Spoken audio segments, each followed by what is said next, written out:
আল্লামা দেলোয়ার হোসেন সাঈদীর কথা কি আমরা ভুলে যাচ্ছি? তিনাকে যে নৃশংসভাবে হত্যা করা হয়েছে, তিনার উপর যেই দীর্ঘদিন ধরে জুলুম করা হয়েছে, নির্যাতন করা হয়েছে, তার বিচার কিন্তু আমরা ততটা জোরালোভাবে চাচ্ছি না। কিন্তু কেন? জাতি এই প্রশ্নের উত্তর চাই।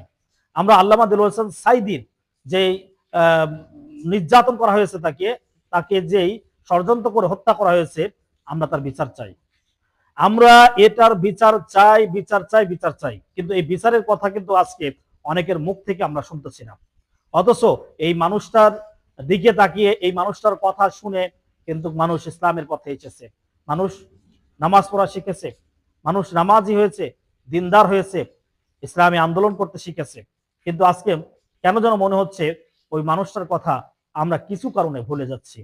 আমরা যেন ওই মানুষটার কথা ভুলে না যাই।